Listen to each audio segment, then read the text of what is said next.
What a way to go. I had Reno Jackson in my hand. I could have healed to 30, or 35 if you include the armor, but I never saw it coming. 2 mines, dealing 20 damage, and that was enough to kill me. Oh well, it was a fun way to go. Sadly knocking me down past rank 500. So what am I playing today? I am playing KSR's Renolock on the Wild Mode ladder, navigating the legend ranks. These are highlights from the end of last season. Before we get into the deck though, I'd just like to say a big thank you to everyone that participated in my packs giveaway in my last video and who left comments telling me what Boomsday decks they were enjoying playing. And it's time to pick 3 winners, so congratulations to Reality Boy, Angelo Meltzer, I hope I've pronounced your name correctly, I'm really sorry if I haven't, and to Alex Roberts. So you 3 have won 15 packs each. Now I know I said that there's only going to be 2 winners, but we're going to go big today. We're going to say there's going to be 3 winners. You each get 15 packs. I've replied to your comments in my last video. And if you reply back to me telling me what your battle tag is, or your BattleNet ID, I don't know what it's actually called, tell me what it is. I will make friends with you if you're not already on my friends list, and I will then gift you 15 packs. If you are new to my friends list, it can take a week before I can actually gift you anything, so please be aware of that. And when you do reply to me, please remember to tell me what server you are on. If you are on EU, Asia or NA, that's really, really important. So today's deck, Renolock, and thank you to KSR for this deck. I made a small change. I took out Shadowbolt and I put in Skulking Geist. I just thought that Skulking Geist was doing a little bit more work for me compared to Shadowbolt, just being a little bit more useful, particularly against Druids, for example, or anyone that runs 1-mana spells. The deck itself is incredibly flexible. You can do very well against aggro if you draw your AoE early. Defile is phenomenal against Paladin, of course. Reno Jackson on 6 pretty much is then an instant win against aggro, unless they've built up a disgusting board that you can't then clear afterwards. Against control, you can outlast them. You have various tools available. You have Bloodreaver Gul'dan, Enzoth the Corruptor to refill the board. Of course, one of my favourite combos is Enzoth the Corruptor and Zola. So essentially that gives you 3 big refills of the board. And against other control decks, if they can't clear that board 3 times, you can outlast them and then push a fair amount of damage. So, the meta is infested at the moment with Druid. Combo Druid to be specific, to be even more specific, Star Aligner Druid is everywhere. And this deck stands a reasonable chance against it. You have the likes of Deathlord. You have Gnome Feratu in this deck, and Demonic Project. So there are ways to disrupt their combo. In particular, Bran Dirty Rat played at the right time can just be game winning. The problem I found though is that sometimes if they get Psych Melon on 4, they just end up killing me very, very quickly. They get Psych Melon on 4, Ramp on 5 with Nourish, and then I find out that within a couple of turns I'm just dead. And I didn't get a chance to draw my Dirty Rat or my Gnome Feratu, let alone Brown Bronzebeard. So if you're facing a combo Druid, I guess you just tap aggressively. Tap aggressively. Don't worry about your health total initially. Tap aggressively to find those combo disruption pieces.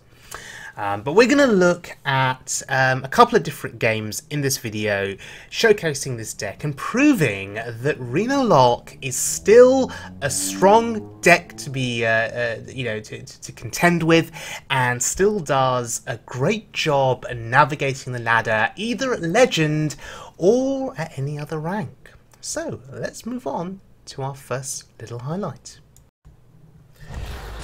So against Paladin, you're pretty much guaranteed to win if you draw your board clears, if you draw your taunts. And in this particular game, I just started messing with him. I mean, I knew he couldn't kill me. He was getting close to fatigue, so I just plopped down a Doomsayer, just to clear my own board, for no reason other than to play Bloodreaver Gul'dan on the next turn, just because I could. So he's probably thinking, why the hell did the Warlock play Doomsayer on a full board? Well, Gul'dan is a massive board refill. We get some armor, we get Mal'Ganis, and we didn't even need Reno Jackson taking the Paladin to fatigue. And Tyrantus making a big entrance there, but not going to do anything against a board of buff demons. Alright, let's look at a full game here. And we're going up against a Shaman. So, even Shaman is what it's going to be, and it is one of the most popular decks on the Wild Mode ladder. What we have is a curve in our hand. We have a 1, and we have a 2. But to what extent do you want to be playing out a curve when you could be tapping instead to draw cards in the early stages of the game? It's an interesting consideration, and it's something that I think I need to give a little bit more thought to.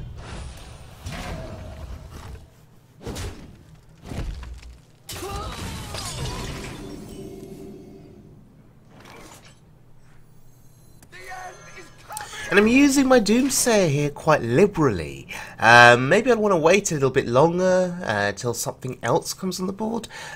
Excuse me, but what I'm afraid of here is something like a Flame Tongue Totem. Oh look, Flame Tongue Totem. And yeah, I was trying to prevent something like this from happening. Unfortunately, he had a precise kill there on the Doomsayer with the Flame Tongue Totem.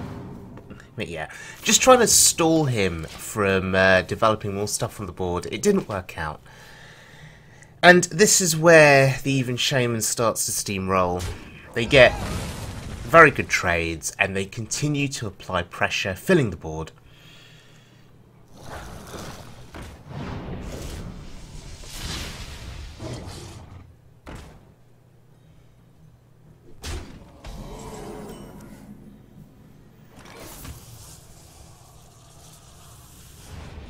Dark Bomb there is a very timely pickup.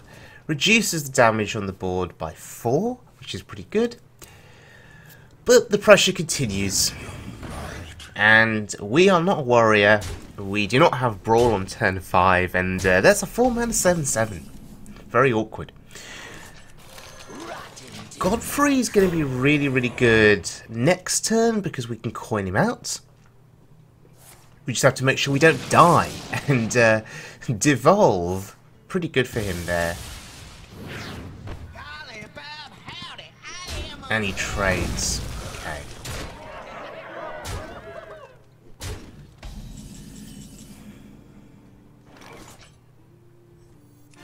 So Godfrey wouldn't have been enough. It wouldn't have killed the 4-mana 7/7. So thank God we had Reno Jackson in hand. Now Reno's great if you can heal to 30 and your opponent doesn't have much of a board left, because you can then start playing your own threats. But when your opponent has a massive, massive board, 7/7 and 8/8, buffed attack power on minions, Reno doesn't do very much, because you're pretty much dead over a couple of turns, unless you can then go ahead and clear board the following turn. And this is where we need to consider Lord Godfrey. So, thinking about this board, Hearthstone math is difficult. 2 into 4.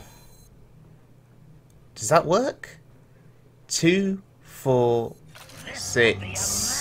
Let's have a look. Oh yes, of course. I have Rena Jackson on my board. Of course it works. I had forgotten to look at my own board, not realising, oh, there's a 6 health minion. Yeah, 6 health minion allowed the Sea Giant and the Flame Wreath Facers to die as well. Okay, Hearthstone math, guys, doesn't always work out for me. Takes me a bit longer than most people sometimes. So that's an Aya.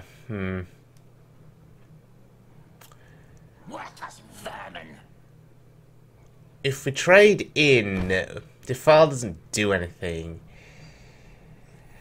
So, I could just play the Annoytron here.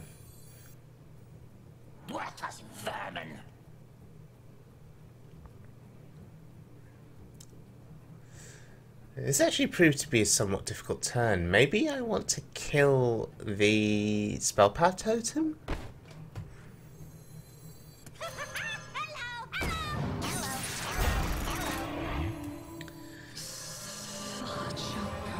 So, Zola on the Giggling Inventor. Often you'd want to save your Zola for targets like Reno, Kazakus, Enzoth. But I think this is perfectly reasonable. We've seen one devolve already, and this is just putting a roadblock in the way. Ah, and there's Mr. Turtle.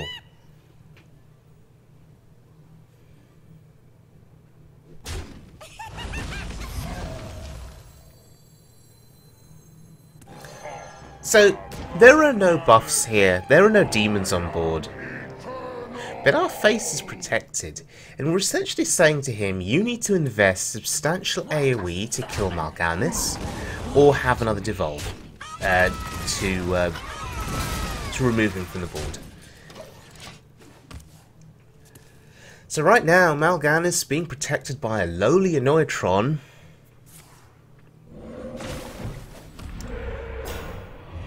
I wonder if my last couple of turns, could have been played a little bit more efficiently there. But this is still getting the job done. Sea Giant will invite a potential trade from Mal'Ganis. And we have Giggly Inventor for another bit of a roadblock. Look at me.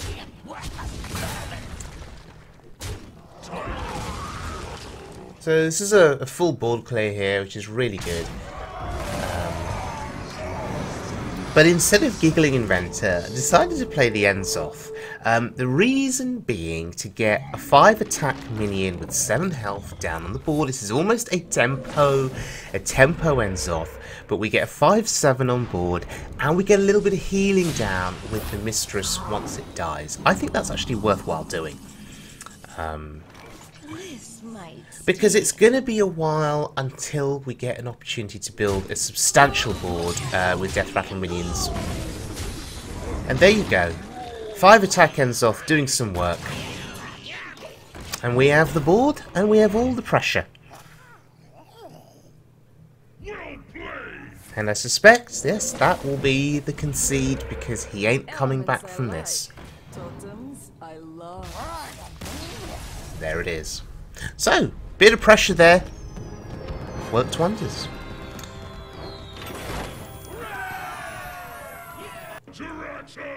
Alright, let's look at another game. Another full game against a Druid. So I'm keeping Deathlord. Oh, there's Gnome Ferratu. That's really good. So, Combo Druid is the most popular kind of Druid on the ladder at the moment. I think it's also the most popular deck that you're likely to face. So, the question is, when do you play your combo disruption tools? Dirty Rat is usually played after Psych Melon, so you're guaranteed to probably hit a combo piece. Gnome Ferratu there didn't work out for me, unfortunately. So we'll try and get lucky with Deathlord. Should I have waited for Gnome Ferratu? Should I have waited?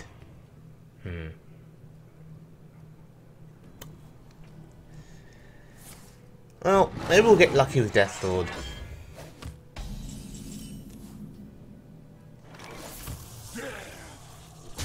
Mountain Giant is a wonderful pickup. We're going to tap a couple more times maybe.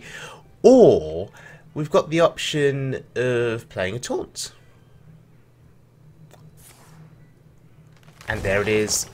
So broken on turn 4. That card needs serious nerfing. Maybe tapping is not such a good idea now. Because the more we tap, the more likely we are to die to his combo. All he needs to do now is race to turn 10. If he can race to turn 10, and he's doing a really good job of getting there. I think we have to play the Demonic Project and hope we hit a combo piece. That's not good. We hit a small part of his combo, but it's not going to prevent him from doing the combo.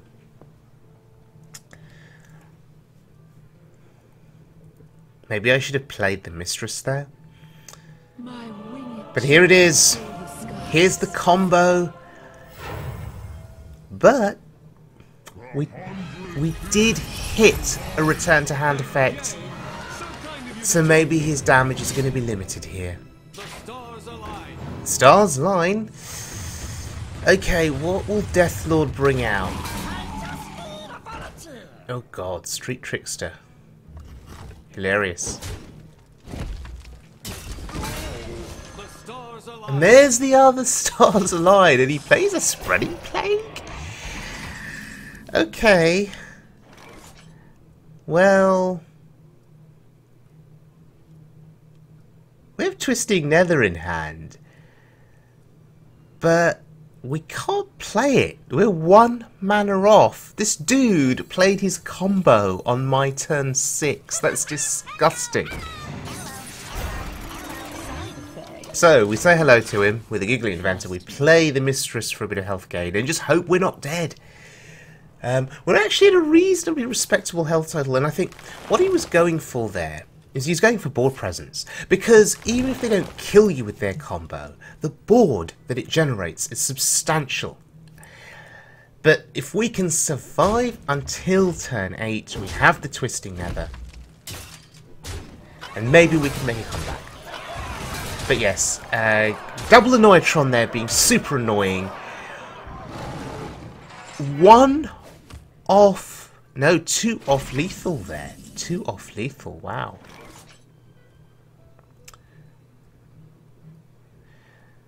So, Atiesh would kill us next turn with the Druid Hero Power, but Mistress is going to give us the health gain back. That's really good for us.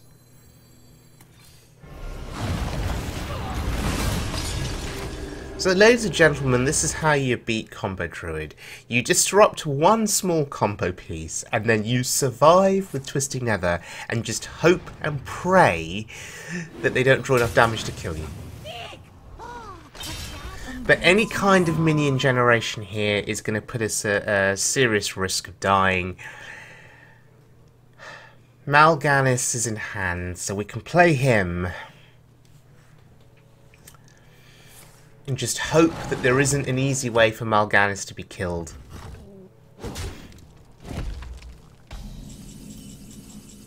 Oh, there's Reno. And that, ladies and gentlemen, is now game over for the Druid. They're gonna be rich. There it is. Heal for 27. Feels amazing.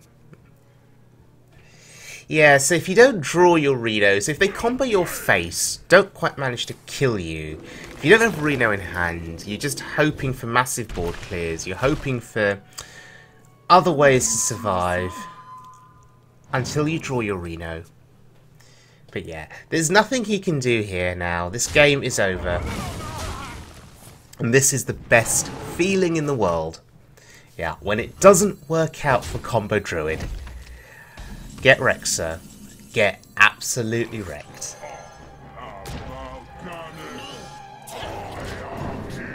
Such an amazing feeling. Yeah. When a Combo Druid concedes to you on the Legend ladder, it feels great. Okay. So, let's look at a final highlight here. So, going up against another Warlock here. There's another Renolock. And to end our legend run in style, we will steal that Mal'Ganis. And that's a pretty cool win. Seeing how far we could get, almost into the 200s, but not quite. But still a great win. So, KSR's Renolock. Tremendous deck, super fun deck. As you saw in this video, it can tackle a range of meta decks quite well. If you play the mirror match smartly and you stand a good chance of winning. Often with the mirror match against other Renolocks, I find it comes down to the management of Enzoth, the management of Bloodreaver Gul'dan, and if you can, using Zola on Enzoth to get another wave of demons on the board, and if you've run them out of board clears by then, it's pretty much a victory. Against aggro decks like Paladin, you've got your Demon Wraths, you've got your Defiles, you've got your Hellfires, and you have your Reno Jackson. A pretty easy win I found against Paladin for the most part. Against Druid, as we've seen earlier, try and disrupt their combo, and if you can hit either Aviana or Kun, you're in a really good spot. If you hit anything else, they can still probably pull off the combo, so you just have to hope that they can't kill you, and then you can Reno Jackson or Twisting Nether away whatever board they've built up. So, thank you very much to KSR for this deck. I did change one card. I put the Skulking Geist in over a Shadow Bolt. For those of you that watch Slizzle466 on Twitch, there is a running joke on his stream where, you know, if you take out one card from a deck and replace it with something else that you've chosen, it becomes your deck now. So this is now the Darkseeker Renolock, all because I changed one card. So Slizzle, if you're watching, this is a shout out to you. You're now looking at the Darkseeker Renolock with Skulking Geist rather than Shadow Bolt. So thank you very much for joining me, everyone. I hope you guys enjoyed the video. Congratulations again to those of you that won 15 Boomsday packs each. Remember to get in touch with me and we will look at getting you those packs.